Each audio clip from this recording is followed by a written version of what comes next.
Bawat isa, can you turn to your neighbor and say, Blessed Sunday, brothers and sisters. Amen. It's good to be in the house of God. Na po, pasensya niyo po yung aking boses kasi po medyo sinisipon at uniubo. Pero tutuloy po tayo. Amen. Amen. Can you hear loud? Amen. Let's go. That's more like it. And once again po, church, it's my absolute privilege to be sharing to you po the Word of God. No, I hope that we could get to be so excited din po. No? And I do wish and I pray rather na sana po lahat po tayo ay nasa mabuting kalalagayan. Amen.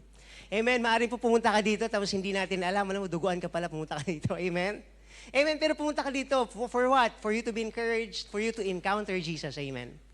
Na po, and I pray no, na makuha natin yung mga gusto nating makuha today. And I pray that we came here, no, pumunta tayo dito na merong expectation. Or if not, kung wala po tayong hiniling or wala po tayong dinasal na makuha po natin ngayong araw, I pray po and I just want to encourage once again today everyone na po, na sana po, let's expect na may gagawin si Lord today. Amen? Amen. Alam niyo po, wag po tayong papayag na wala po tayong makukuha sa Lord ngayon. Amen? Amen. Hallelujah. And you know po, church, kanina nabanggit na magkakaroon po ng series break next week po para sa ating mga youth, sa ating mga kabataan. And today, news flash, tayo po ay magkakaroon ng series break. Amen. So for the past few weeks po, we've talked about being able to devote, able to pray, no po, able to fellowship. And today, we're just gonna take a break. No po, sa mga pinag-usapan natin nung mga nakaraang linggo. So ngayon po, no, magkakaroon po tayo ng series break. So magkakaroon po tayo ng recess. Amen. Meron po tayong pagkain sa likod. Joke lang, walang gano'n. Chirin. Amen. Alam niyo po, ngayon po, no, ngayong, ano po date ngayon? Is August 23. Alam niyo po, nasa midpoint na po tayo ng taon. Ay, June pala. June 23. Ano po ba sinabi ko, May? August, tingnan mo na, advance pa. Amen. Alam niyo po, June 23 na, nasa midpoint na po tayo ng taon. Ang bilis po, tama. Ang bilis po, no? And I believe, lahat po tayo nagsimula po ang taon na ito, may sunulat po tayo sa ating mga prayer list. No, meron mga tayo sinulat doon. Tama po ba? Ako lang po ba yun? Alam niyo po, may sinulat po ako doon. Sabi ko doon, Lord, I want to pass the board exam. Tapos sabi ko, Lord, gusto ko mag-travel overseas. Tapos Lord, gusto ko makasama yung family sa ganito, sa ganyan. Alam niyo po, si Lord, no? Tapos may mga bagay pa doon na hindi pa na-answer. Pero, even up to now, I still pray for those things.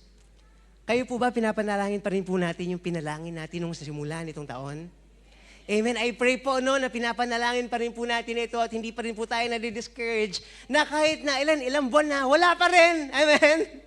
Amen. Pero nananampalataya po tayo kasi po ang ating pong word this year, it's about, in Ephesians chapter 3 verse 20, God is able. Amen.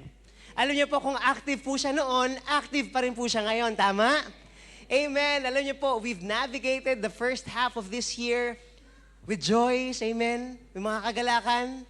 Na po, to some, merong mga challenges, may mga successes, humina ka spiritual, yung iba naman lumakas spiritual, amen?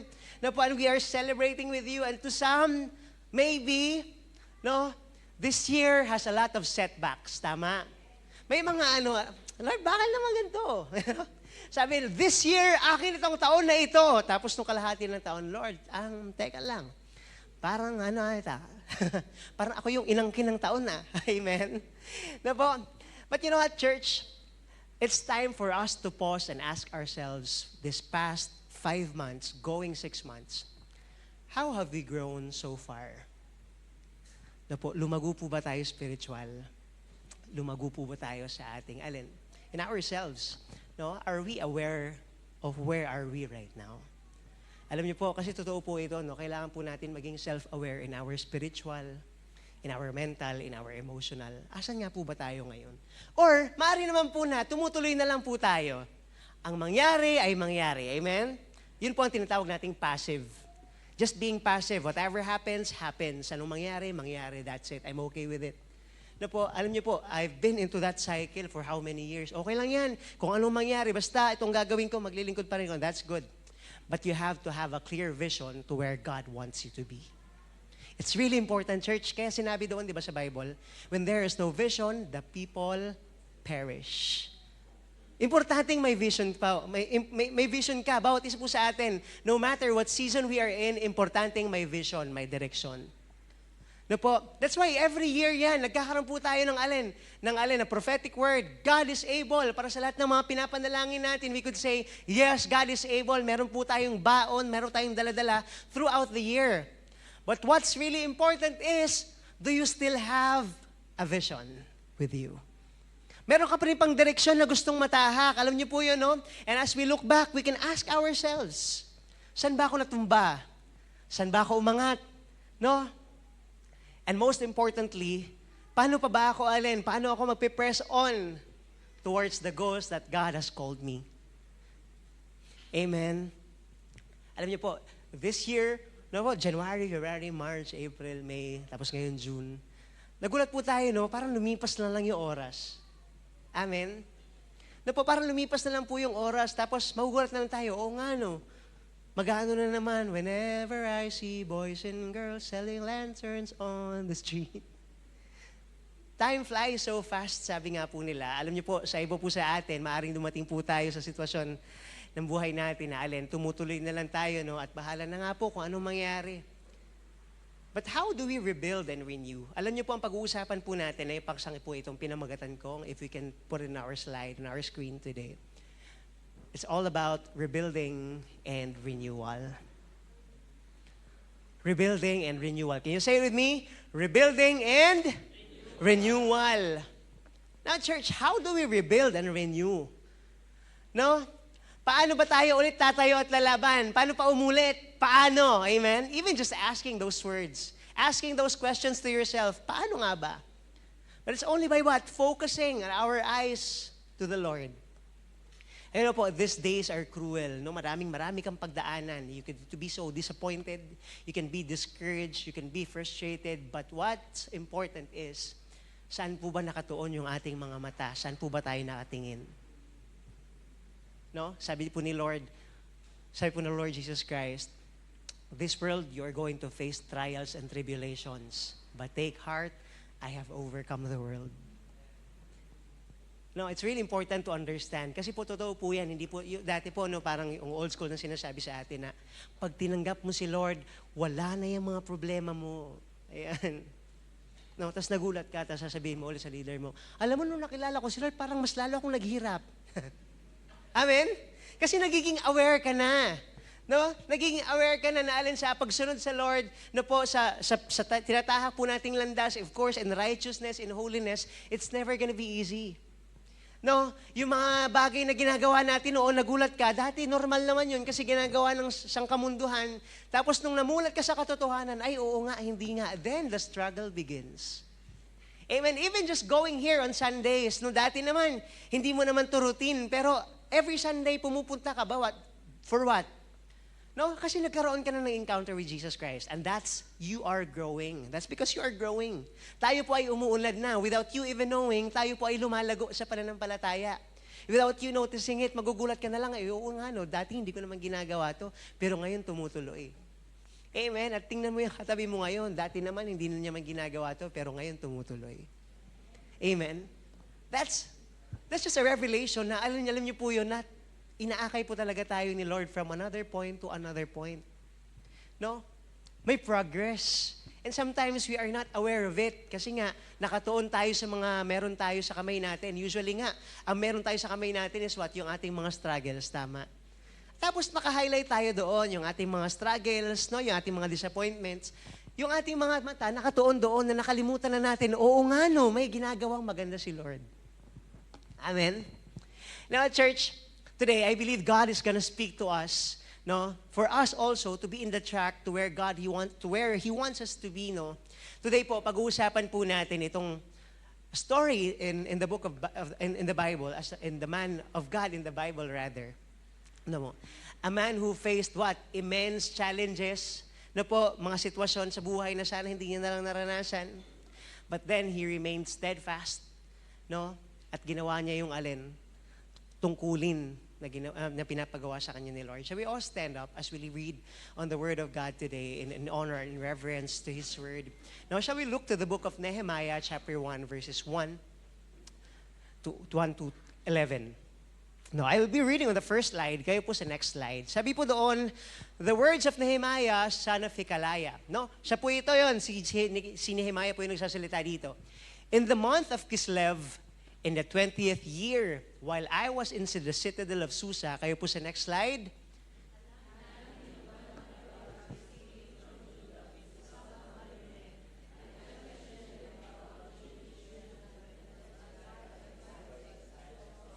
About Jerusalem. Ayan, alam niyo po yun, no? So ito po si Nehemiah po yung nagsasalita dito, nagtatanong po siya anong nangyari sa kanyang bansang kinabibilangan, no?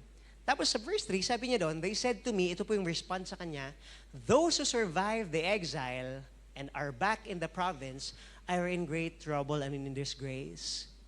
Yung mga kababayan niya daw po. No? The wall of Jerusalem is broken down and its gates have been burned with fire. Wala na silang babalikan. Next slide. Kayo po.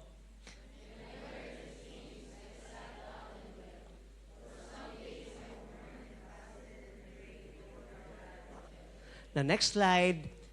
Then I said, the Lord, the God of heaven, the great and awesome God, who keeps His covenant of love with those who love Him and keep His commandments. Next slide.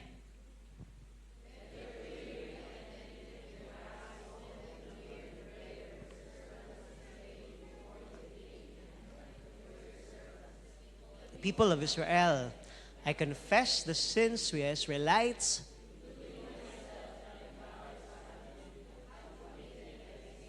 Now, next slide.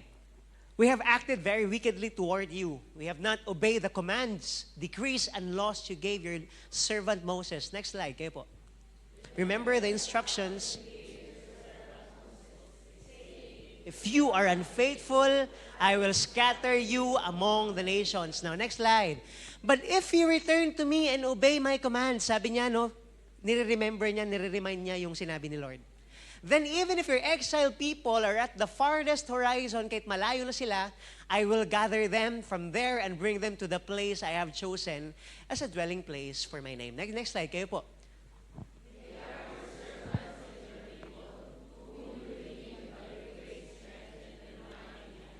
Now, verse 11, Lord, sabi-sabi po tayo, Lord, let your ear be attentive to the prayer of this your servant and to the prayer of your servants who delight in your revering your name. Give your servant success today by granting him favor in the presence of this man. I was a cupbearer to the king. Shall we close our eyes? Let's bow our heads and let's all pray. Hallelujah. Hallelujah. Lord, remember your word to your people.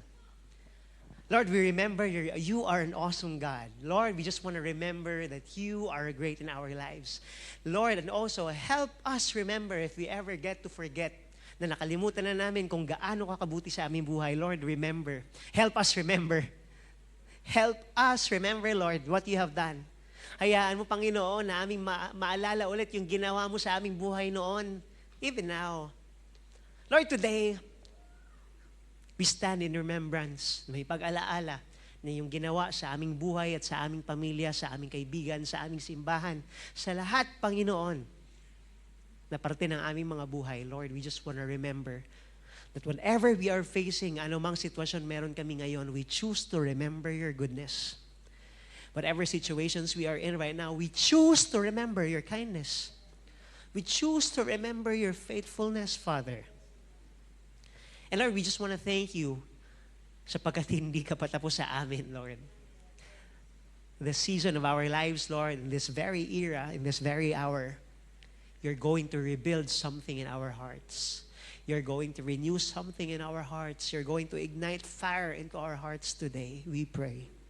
And I pray, Lord, kasangkapanin mo lamang po ang iyong lingkod upang maibahagi lamang ang iyong salita na gusto mong ipahayag sa aming kalagitnaan. Ikaw lamang po maitaas, God. Maraming salamat, Lord, at muli namin binabalik sa iyo ang mataas na mapurit pagsamba sa tanging pangalan ng aming Panginoong Diyos at lahat ay magsabi ng Amen and Amen. Sige po, palakpakan po natin si Lord at tayo po ay makakaupo na. Hallelujah. Amen. Amen and Amen. So just a short context po, no, while we all are settling down. No? Just to run down sa atin pong nabasa kanina. Alam niyo po, si Nehemiah rather, he's actually a young adult. Na po. He is a young adult. Sabi po kanina sa last po ng verse, he is a what? A cupbearer to the king. No, he's a cupbearer to the king. Nagtatrabaho siya sa kanyang boss, nag-ask siya mag-leave. He is a cupbearer. Ano po ba yung ginagawa ng cupbearer? Do you know po? Alam niyo po ba yung ginagawa ng cupbearer? Ano po ang cupbearer? Kunwari po yung king, tapos may cupbearer, siya po muna unang titikim nung iinumin ng king. Baka mamaya may lason. Grabing trabaho yun. No? Ibig sabihin, kung may lason, una kang matitigok. So, ibig sabihin, taga-testing ka kung may lason or wala. Grabing trabaho po yun, no? Grabing trabaho yun. That's his what? That's his job. No, as a young adult, ang trabaho niya ay, i-testing, baka mamaya may lason yung iinumin ng hari, yung kakainin ng hari. No? Siya po yung unang titikim. That's the work of being a cupbearer. No? And we saw kanina, Nehemiah, no, yung journey niya, nagsimula po sa nakatanggap siya ng devastating news, hindi magandang balita patungkol po sa estado ng Jerusalem. Amen. Nabasa po natin kanina na yung walls are broken. It was all broken down and the city is in ruins. Ibig sabihin, wala nang natira. It was all burned in fire. No? Maaaring po, bawat isa po sa atin dito, no, we all receive the devastating news or meron kang devastating news in you. No? How do we respond in this kind of situation? And just to look back, paano nga ba, no? What happened to the walls of Jerusalem? Paano ba ito nasira? And during this time po, kaya po it came into ruin dahil po, it was due to what? The destructive attack of the Babylonian invasion. Okay, merong invasion pong nangyari, meron pong attack sa kanila. Kaya po nangyari doon, the walls of Jerusalem was broken down and it was all in ruins because of the Babylonian attack. Okay po, maliwanaw po ba kung bakit po nangyari? Bible study po tayo 101 po ngayon, no? This is what happened during this time. No, and he received this news nung nagtatanong siya. No po, binabahagi niya, ano nangyari na ba doon? Tapos ang nasabi sa kanya, wala nang natira, sunog na. No po. And how was his response? Then later on, we're going to unravel po what happened here. No, alam niyo po, the city's restoration, including rebuilding the walls po. Is kailangan po talaga, sobrang importante po na ito na symbolism ng kung paano tatayo, yung isang tao, alam niyo po na may pagmamahal sa bansa niya, sa lugar kung saan siya nalakihan, even here in the church. When all is in ruin, how are you going to respond? Na po, pag sa isang bahay, pag sira yung ilaw, ano po bang gagawin? Aalis po ba? Ay, sira na yung ilaw, aalis na ako. Ano pong gagawin? Papalitan yung ilaw at mag-i-stay sa bahay. Amen? That was what usually happens. But to some instances, no, pag may sira na, ayoko na, aalis. Lord, give me something new. Are we here? Amen, no? That's what usually happens. That's why, alam nyo yun, pwede namang huwag na siyang bumalik doon kasi wala naman na. No? But when God placed an assignment in your heart, what do we do? How do we respond? No? This year, church, maaring itong taon na ito, no, sinalubong ka ng mga balita na hindi ka aya-aya. Amen. Kagaya ni Nehemiah. I, for one, would ask, I don't know, hindi ko po kilala ang bawat isa po sa atin. Hindi ko po alam yung yung mga pinagdaanan po ng bawat isa sa atin. And, you know po, you might be attacked sa kaliwat kanan, sa right and left, sa front and back. But here we are still trying to rebuild, trying to be renewed. Amen? Tumutuloy. Amen, church? No, may mga sitwasyon sa buhay natin na maaaring may mga pangyayaring hindi na lang sana nangyari, tama? No? May mga bagay, no? At makikita po natin sa libro na binasa po natin sa book po ng Nehemiah kung paano po ang nangyari sa kanya. At yung kanyang pag-respond sa mga bagay-bagay, how Nehemiah responded into that matter, kung ano pong nangyari sa kanya. So, nabasa po natin yun. Kanina sa chapter 1 pa lamang po, no, I will try to summarize everything.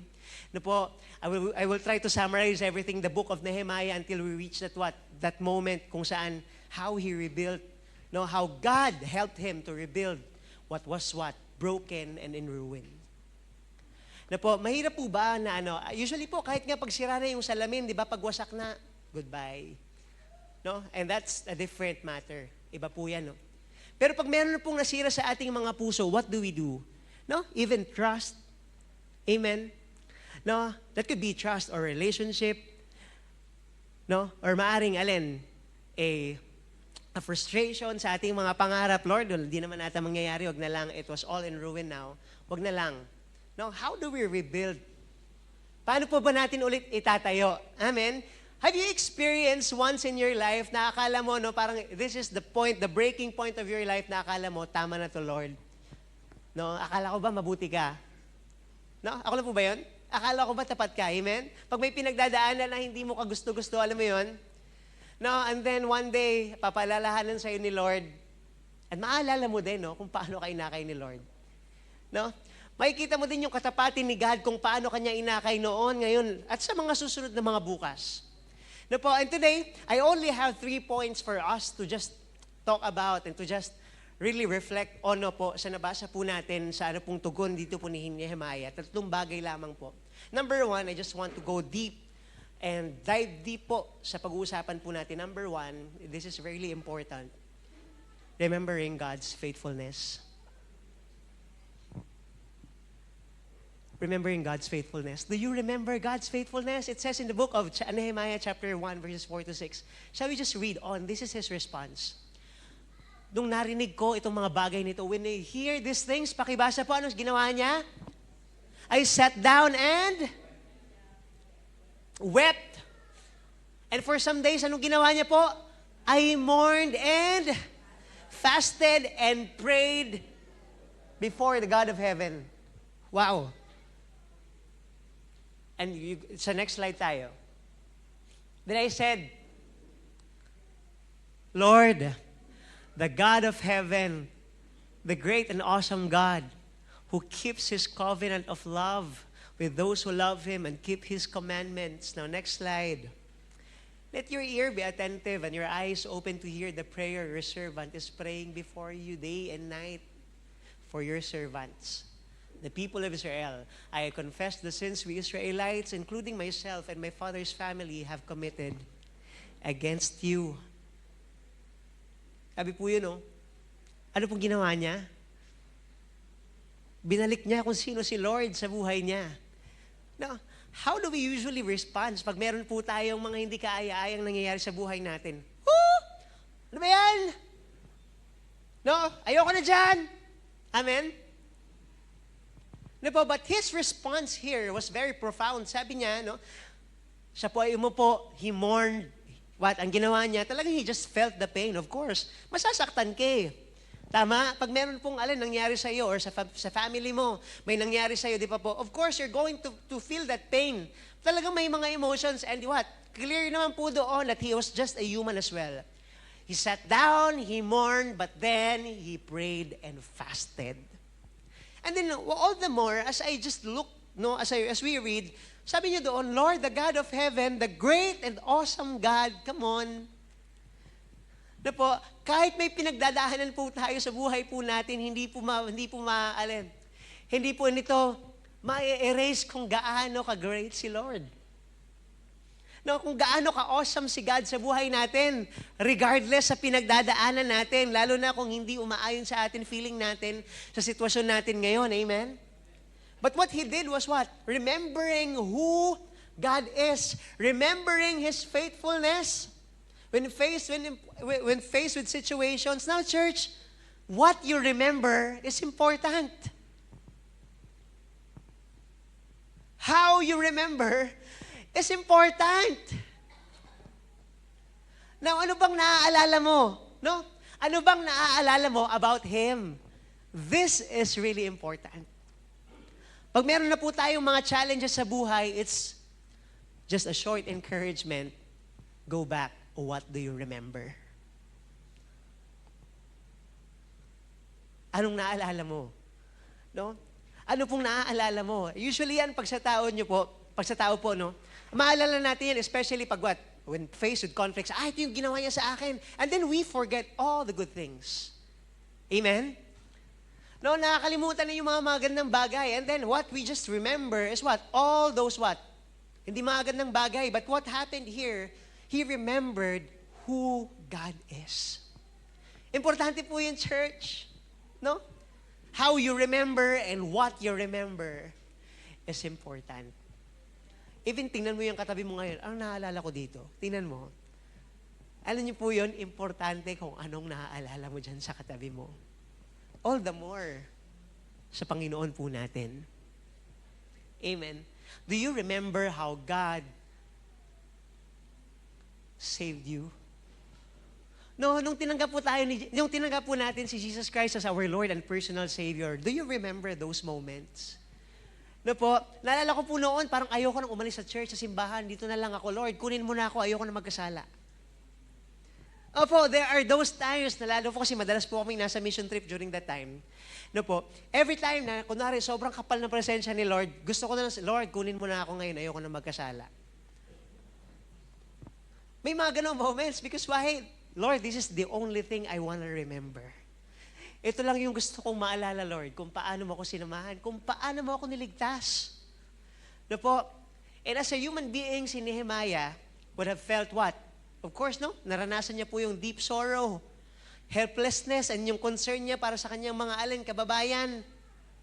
His first response is to weep, mourn, fast, and pray. Wow! No, minsan nga tayo, our response is to maktol, to post on Facebook, yan, parinig slide, ganun. Amen. Our first response sometimes, ayoko na dyan. Sira naman na. But what happened, Nehemiah, what we can learn from his story is that his first response was to weep, to just sit down, to fast, to mourn and pray. No, minsan nga, dinidelete na natin yung fast eh. No, nagpipray na tayo, 5 minutes. Amen. Hallelujah, Lord. Sana baguhin mo na yung kapatid ko na yun. Amen. Ganun yung prayer natin. Without us telling na, Lord, baguhin mo din ako. Amen. No? A self-awareness of, Lord, I also have flaws. Change me. No? His first response is to weep, mourn, fast, and pray. I pray, church, that we remember God's faithfulness to His covenant and call upon that faithfulness in your prayer. Ano po ba yung covenant na meron kayo ni Lord? Church, if wala pa kayo niyan, magkaroon ka ngayon. No, baunin mo yan ngayon. What was your covenant with God? No, ano ba yung sinelyuhan mo kasama si Lord? No, kasi si Lord tapat eh. Just like what we always say here, kung ikaw natutuwa kang binibless ka ni Lord, mas natutuwa si Lord pag binibless ka niya. No, whenever you are what? Whenever you are joyful, whenever you are glad, mas natutuwa si Lord doon. No, that's what? We remember. Kaya as much as possible sana, sinasabi sa atin ni Lord, huwag mong gagawin yan kasi ikakapahamak mo yan. Pero kasi nga, tayo, no, we have the freedom to choose. Gagawin natin kahit mali. Kahit nalin, compromise, gagawin natin. And then pag nagkamali na, when faced with consequences, kasi Lord, di pinabayaan mo ako. Amen, Lord. No? This is how, no, in our lives, when faced with challenges and difficulties, especially this year, sa mga susunod na araw pa, no? Mari po, we may have lost, we may have experienced loss, disappointments, or struggles. That's why your response matters. Alam niyo po, we cannot choose our season, but we can choose our spirit. No? Sometimes we cannot choose even what?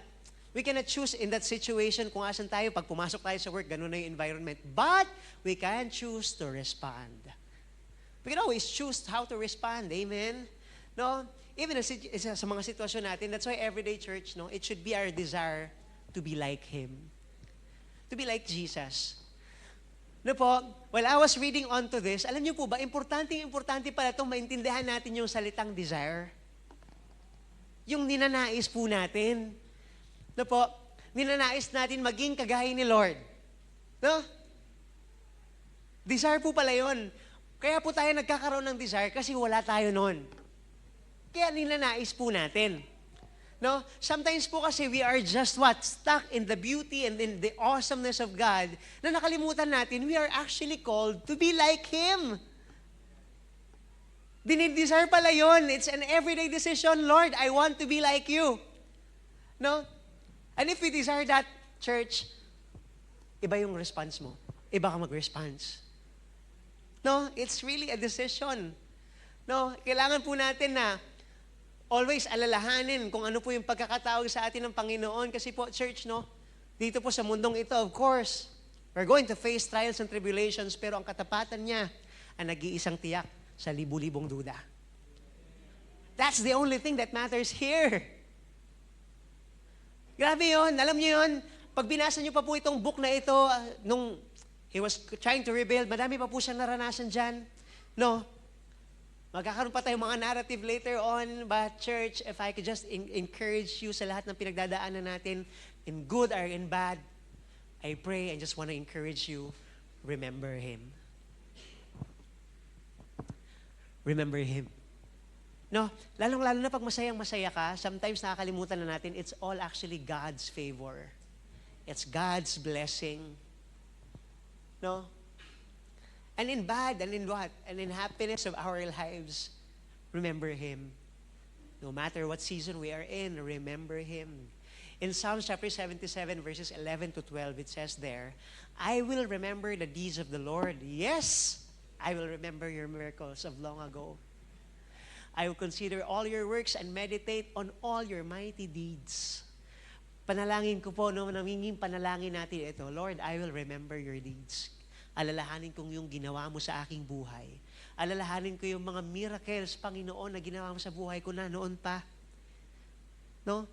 And I will consider all your works and meditate on all your mighty deeds. Na church, I pray that this would be our prayer. Alam niyo po, the psalmist like Nehemiah, ina-emphasize niya po yung importance of remembering God's past deeds and miracles in our lives. May ginawa po ba sa atin si Lord in the past few years? No? May ginawa po ba sa atin si Lord? No? Naging tapat po ba sa atin si Lord noon? And church, newsflash, magiging tapat pa rin po sa ngayon at magpakailanman. No? When we reflect on God's faithfulness, alam niyo po, it strengthens our faith. Alam niyo po, pag may naalala, oo nga, naalala ko nga yung kapatid ko na yun, pero kinaya niya, no? Tumuloy pa rin. Remembering. What you remember is important. How you remember is important. Kung paano mo naalala at anong naalala mo ay importante, church. Now, that's why alam niyo po yan, pag tinaray mong umalis sa presensya ni Lord, alalahanin mo, oo nga, no? Nung dati nandun ako, ganito ako dati mag-serve, eh. Dati pag may compromise, hindi ko pipiliin yun kasi mahal na mahal ko si Lord, eh. Pero sometimes we just tend to forget, kakalimutan na lang natin. And then, we just go on our own way. Amen? Nakakalimutan. Okay lang yun. Maintindihan naman ni Lord yun. But church, I pray, whenever faced with situation, can you say it with me? Remember Him. No? I love reading this book, nakarinig siya ng news na hindi maganda. But what did he do? His first response is to remember God. No? And that's number 1. Number 2, reaffirming our commitment. No? Ano po ba yung reaffirming? Ito po yung kino-confirm po natin yung validity. No? Yung kino-confirm natin yung validity, yung nangyari na noon or established na ngayon. That's how we say reaffirm. No, reaffirming our commitment. Basahin po natin let's jump sa book ng Nehemiah. No, hindi ko na po ibabahagi lahat, pero I will just try to summarize everything. Nehemiah 2, chapter 2, verses 17 to 18. Ito na po yung sinabi ni Nehemiah. Then I said to them, you see the trouble we are in Jerusalem lies in ruins, and its gates have been burned with fire. Come, let us rebuild the wall of Jerusalem, and we will no longer be in disgrace. I also told them about the gracious hand of my God on me, and what the king had said to me. They replied, let us start rebuilding. So they began this good work. So ibig sabihin po, kasi sinabi ko po sa inyo kanina, he is a cupbearer, amen? He's a cupbearer to the king, to Artaxerxes the first during that time. Nag-ask po siyang umalis, Lord, boss, pwede ba ako mag-leave? He's young adult siya dito, nag-ask siya ng leave. Magli-leave lang ako kasi may gagawin ako. Ito po yung nangyari sa amin. And then, to cut the long story short, pinayagan po siya. No? And ito po yung sinabi niya sa mga kapwa niya sa Jerusalem. No? Mga kababayan niya, you see the trouble we are in, no? Let's rebuild.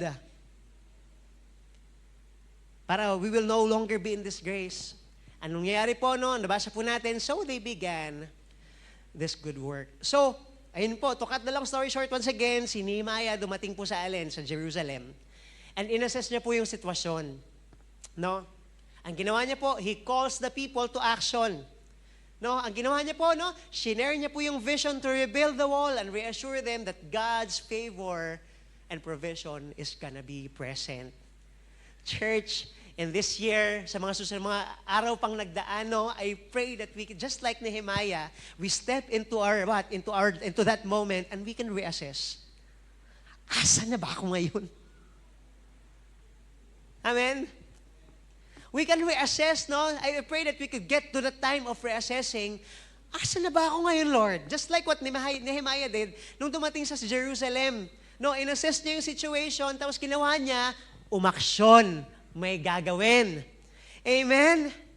May gagawin, church. It's really important. And you know what? It even takes humility to say, no? To say, come on, let's start to rebuild. Especially pag ikaw sa sarili mo, pag punong-puno ka ng pride, you're not going to rebuild. You're not going to renew. Okay na to. Ginagawa nga din ng iba eh. It's cool, it's fine. Okay lang yan. No? But as we step in here, no, church, I pray that we could reassess. It's hard to even decide to rebuild kung lalong nakita na natin ruin and later on I'm just gonna jumpstart, no? Nung tinawag niya yung Jerusalem people, nung they decided to rebuild. So just to cut the long story short po, no, tinulungan po siya ng tao and they rebuild. But you know, church, in our lives po, speaking personally, I pray that we could rebuild our spiritual habits. Can you say it with me? Spiritual habits. Go back to the Word. No? Sino po dito nagbabasa pa ng Bible? No? Everyday nakakapag-devotion pa. Alam niyo po kasi nga yung what I've said a while ago, if active po yung salita noon ng Panginoon, active pa rin po yun ngayon. Reaffirming our commitment means evaluating yung ating mga spiritual practices. No? Are we still growing in the Lord or we're just happy attending every single Sunday and I'm okay with it? Or do we have this intentional effort to really be what? To really grow in Him?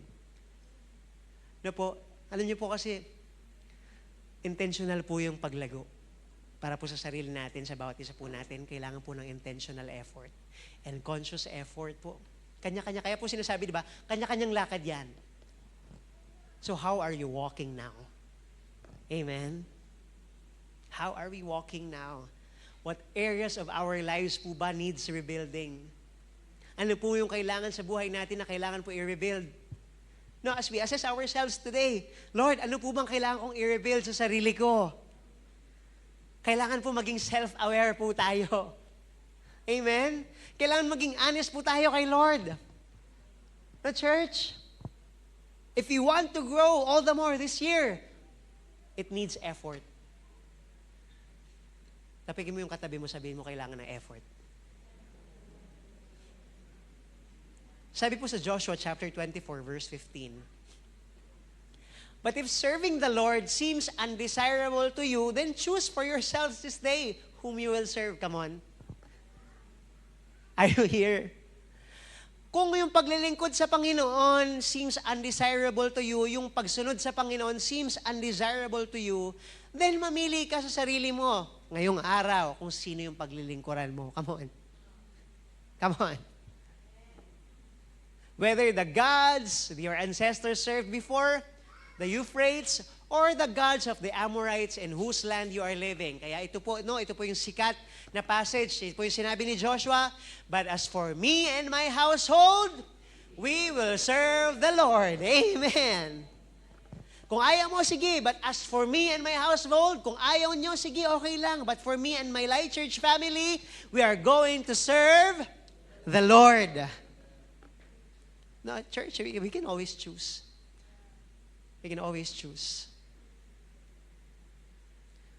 It is always a powerful reminder that our commitment to God is a daily decision. It's a daily decision thing.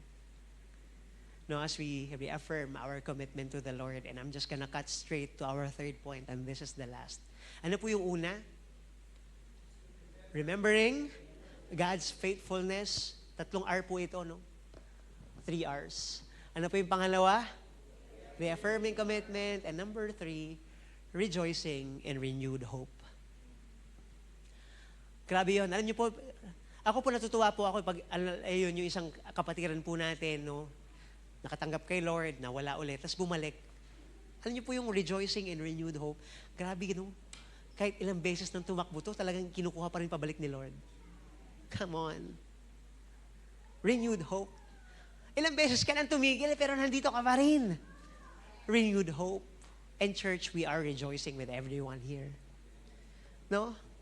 This is what heaven looks like, celebrating as one who comes to repentance to the Lord. Now, let's read on Nehemiah chapter 6, verse 15 to 16. So, kanina po binasa po na sa Nehemiah chapter 1, yung news. Tapos, Nehemiah chapter 2, yung ano yung ginawa niya. Now, Nehemiah chapter 6, so the wall was completed on the 25th of Elul. In 52 days, come on, nag-live siya ng 52 days. Amen. No? Pero may favor. No? In 52 days to rebuild a great cause. When all our enemies heard about this, at the surrounding nations were afraid and lost their self-confidence because they realized that this work had been done with the help of our God. Come on, church. When you decide to rebuild your spiritual habits, no, the heaven is rejoicing. Even yung yung mga umaatake sa'yo, nakatayo pa rin to. Nakakatuloy pa rin to. To some, it's discouragement. Oh, dapat kasi wag na eh. Pero you know what? Sa mga totoong kapatiran, pag nakikita kang tumutuloy pa rin, natutuwa yan. No? And we are more than happy. Despite the opposition, despite the challenges Nehemiah and the people faced, ang nangyari po, the wall of Jerusalem was what? Completed in 52 days. Nag-rejoice po sila sa realization na yung efforts nila were blessed by God. Now church, I tell you, whatever you do and you place it to God, no, it will be blessed for sure. No, when we ask God that, Lord, this is what I want to do. And if this is what God has called us to do, no, when we place it into God's hand, then I pray, church, that we could display God's love, joy, and hope in whatever you rebuild. Maaring yung nire-rebuild mo is what? Your spiritual appetite, no? Your what? Your intentional effort to grow in love with God. I pray na ma-display natin yung pagmamahal sa atin ni Lord. I pray, yung nire-rebuild natin is not what hatred, but it's love. No? And it's really hard sometimes. You know what, church? Just not me trying to discredit what happened. Alam nyo, bago niya ito matayo, no? Just a short rundown. Si Nehemiah, nakakuha po siya ng mga oppositions during this time. And to tell you, nakakuha po siya ng mga oppositions sa mga religious leaders pa. No? Si Sanballat, pag binasa po natin niya doon, si Sanballat, si Tobiah, no, si Geshem.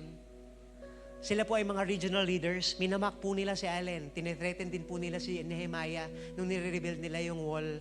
Ini-intimidate nila yung workers. Tapos even po, while they are still building, they are plotting to what? To attack these Israelites. Ganun po, church, sa buhay natin, when we are trying to stand up, you're gonna be attacked. No, when you are trying to stand up for what is good, when you are trying to what? To stand up for what is God is doing in your life, you are gonna be attacked. Kailangan ng spiritual stamina. You're gonna be attacked. Lalong-lalo na pag ikaw tinatry mo talagang umusbong at talagang lumago kay Lord, you're gonna be attacked. By what? Temptations. By what? Ego and pride. Ano pa pong nangyari? No? Nagkaroon po sila ng discouragement internal. Sarili na, inaatake na yung sarili nila. No? the workers and the people of Jerusalem, alam po, ang ginagawa, nagiging disheartened na sila, natatakot na po sila. Kasi masyadong mabigat yung task na kaya pwede nang gagawin nila. No? Masyadong mabigat. And to know what, church, no, exhausted na din sila. Pagod na. No? But the labor was what? Physically tiring, demanding. No? Ang nangyari po, many workers grew tired. This is just me trying to summarize everything. The laborers grew tired. Exhausted na sila. Pagod na sila.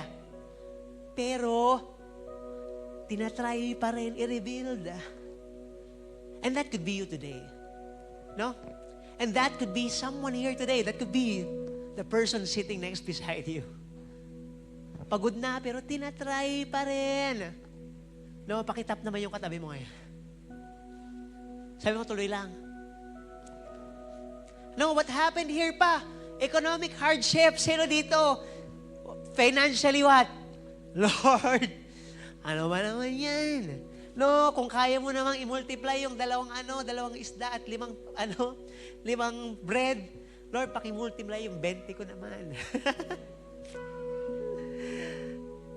No, gumagapang ka na lang, pay in, pay out. Famine and poverty has come to a close na po.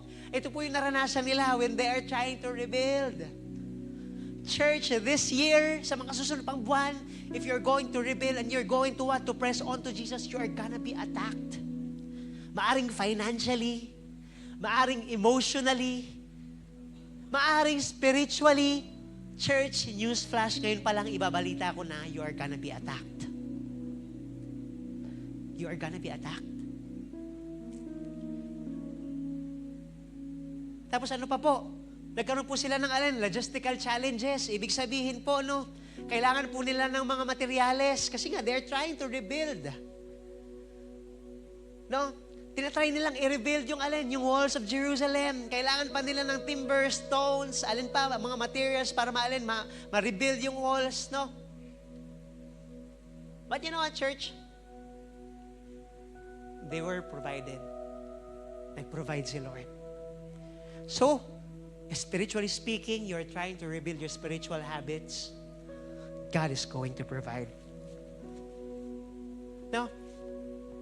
God is going to provide for everyone here. Ano pa? Political intrigues, mga false accusations, aakusahan ka pa. Tagtatry ka lang naman. Are you here? No? Isasabotage ka pa.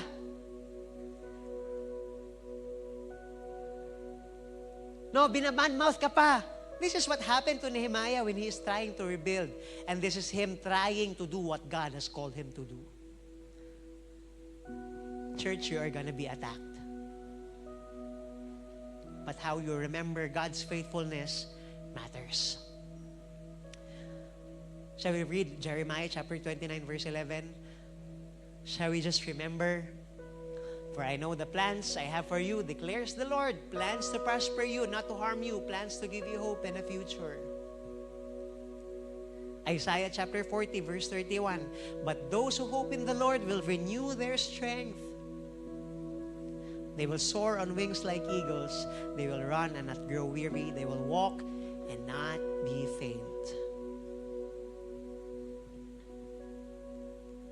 Now, last verse po. Shall we all stand up on our feet today?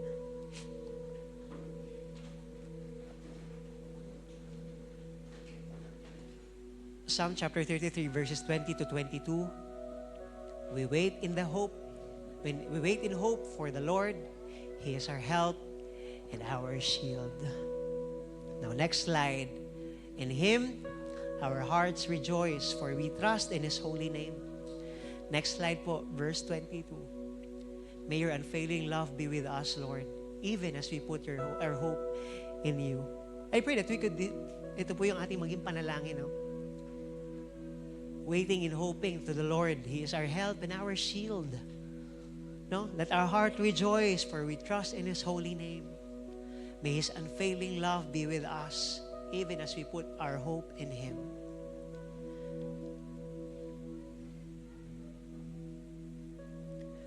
And church, in this halfway mark of the year, in this midpoint of this year, I pray that we could remember His faithfulness and try to build once again, no, what was lost, which was lost, no? Dati ganito ka naman, ngayon ayaw mo na. No? Or even now, no, if this is just your first time, you know what? It's not an accident to why you are here. God is trying to renew what has been done, what has been broken, what has been ruined. He's trying to rebuild everyone here. But can I ask just church, no? Are you willing to be renewed? Are you willing to rebuild? No, dati takot na takot ka mag-compromise kay Lord. Pero ngayon okay lang sa'yo. No? Dati, pinanghawakan mo yung salita ng Panginoon na parang goal. Ngayon, parang baliwala na lang sa'yo. Dati, tinatry mong i-represent si Lord ng maayos, pero ngayon, parang wala nang paki sa'yo.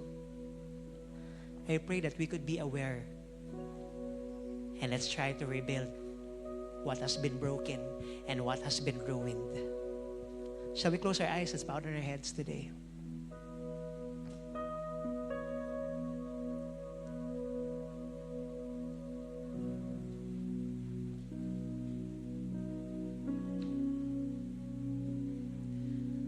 Right now, church, I'm just gonna give you a time to just remember God's faithfulness and God's goodness. No? While every eyes are closed and every heads are bowed. And I believe God is trying to impress to you, trying to make you aware, anak, mali yan. Anak, yes, it's broken, but we can rebuild it. Anak, yes, it's ruined, but we are going to renew it. But church, it takes a commitment in you. It takes a decision from you. So as you close your eyes, I might be speaking to one here today, kahit isa lang. He's going to rebuild and renew. He's going to provide. And He is gonna be our help. As you close your eyes, no, as you look back, maaaring sa pamilya mo, maaaring sa career mo, maaaring relational ito, or whatever that is that has been broken and ruined, God is going to rebuild and renew your commitment to Him.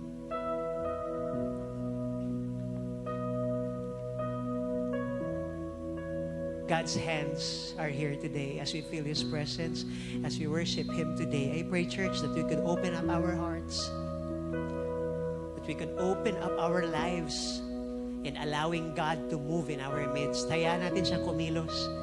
No? Let every hardened heart, yung matitigas na puso ngayong araw, no, I pray, hayaan mo, no, na iyon ay mabroken ngayon at will just come to ruin. At hayaan mo yung puso na yan, let's just rebuild it and renew it to the Lord. Shall we worship God this morning? Worthy of every song we could ever sing, worthy of all the praise we could ever bring, worthy of every breath we could ever breathe. We live for You. Lord, this is our desire to live for You, to be like You. Jesus, the name above every other name. Jesus, the only one that could ever save. Worthy, worthy of every breath we could ever breathe. We live for You. Come on, with our sincere hearts today, just lift it up to the Lord. Holy, there is no one like You. There is none beside You. Open up my eyes in wonder. Show me who You are and fill me with Your heart and from the top today. Those around me.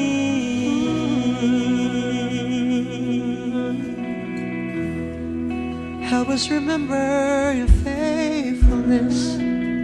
Worthy of every song we could ever sing. Worthy of all the praise we could ever bring.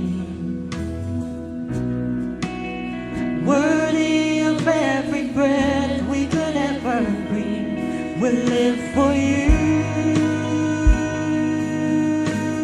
Can I just worship God in this place? Let it be a cry in our hearts. Jesus, the name above every other name. Jesus. Jesus, the only one that could ever save. Worthy, Worthy of every breath we could ever breathe. We'll live for you.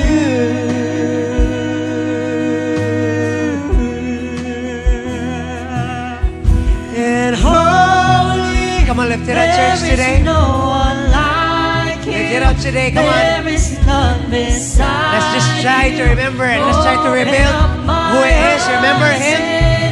You are holy, Lord. Therefore, we should be holy. Show us, God. Fill our hearts today, Lord, with your heart and lead me in your love to those around me. And holy, there is no one like you. There is none beside you. Lord, open up our eyes, God. My Open up our eyes, Lord, and help us to be aware of what you want us to do. What you have called us to do, Panginoon, sa panawagan mo sa aming mga buhay. with your heart and Only in your love to those around me. Come on, church, God is calling us to rebuild what was broken and ruined. Kung anong nasira noon ng kaaway, what has been broken or has been ruined, God is going to rebuild it today. All you have to do is open up your hearts. Allow Him to move, Lord. I am open, Lord God, Yes. to rebuild what was broken, Lord. Lord. And all my compromises, God, Lord, I want to rebuild. Because, Lord, you are holy and you are righteous. We want to be like you, Lord. If it is a broken dreams today, church, maring relationship that has been broken, Lord, I pray, Lord, rebuild it today. That's We right. want to renew it today. If it is a commitment to the Lord, if it is a commitment to what you are doing today, God is going to renew it. God is going to rebuild it. Allow Him today, church. Allow Him today. Shall we just sing this song? And I will build my life upon your love. It is a firm foundation, and I will put my trust in you alone, and I will not be your firm foundation, Jesus.